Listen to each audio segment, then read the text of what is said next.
দর্শক, আপনারা দেখতে পাচ্ছেন যে আমাদের জাতির গৌরব বাংলাদেশ সেনাবাহিনীর যে চৌকুশ যে টিমগুলো আছে তারা নির্বাচনী এলাকার মধ্যে বিভিন্নভাবে টহল দিয়ে যাচ্ছেন যেন এই নির্বাচনের কোনো রকম কোনো দুষ্কৃতিকারীর কবলে না পড়ে। আপনারা দেখছেন যে এই যে আমি যদি একটু কথা বলি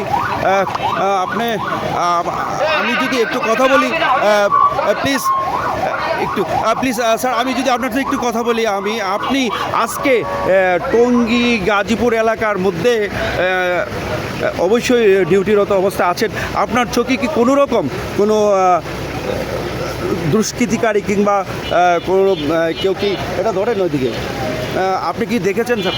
একটু মেহরবানি করে যদি বলেন আপনার নাম পরিচয় দিয়ে। সকাল থেকে চেষ্টা করছি যাতে ফ্রি অ্যান্ড ফেয়ার ইলেকশন করা যায়। সিকিউরিটি সামনে আগে ধরেন লোকের কাছে ফুললি এমপ্লয়েড এবং আমরা কন্টিনিউ ডমিনেট করছি। আমাদের সঙ্গীতে কোথাও কোনো রকমের কোনো এরকম আমরা কেন্দ্র দখল কোনো রকমের কোনো জালিয়াতি কোনো রকমের কোনো এরকম কোনো নিউজ আমরা পাইনি। আমি আই হোপ আপনারাও পাননি। Thank you very much.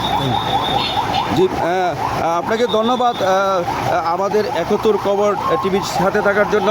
সম্মানিত দর্শক, আপনারা দেখছেন যে এই যে আইন শৃঙ্খলা রক্ষাকারী বাহিনী আজকে যে তাদের যে দায়িত্ব পালন করেছেন, তো এর জন্য আমার মনে হয় যে আজকে টঙ্গী পূর্ব এবং পশ্চিম থানায় আমি যে 60 থেকে 65টা নির্বাচন কেন্দ্র পর্যবেক্ষণ করেছি, কোথাও কোনো রকম অপ্রীতিকর ঘটনা আমার চোখে পড়েনি। তো আজকে আমি যে একজন সেনাবাহিনীর ক্যাপ্টেন রায়হান সবার সাথে কথা বলেও সেটাই জানতে পারলাম যে আজকে অনেক সুন্দর এবং খুব সুশৃঙ্খলভাবে ভোটাররা 17 বছর পর তাদের সেই মহামূল্যবান ভোট দিতে পেরে তারা অত্যন্ত খুশি।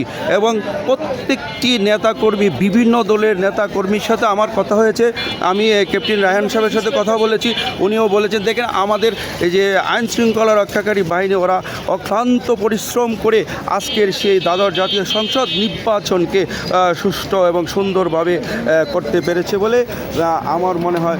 তো সম্মানিত দর্শক, আমাদের 71 খবর টিভির সাথে থাকার জন্য আপনাদেরকে ধন্যবাদ।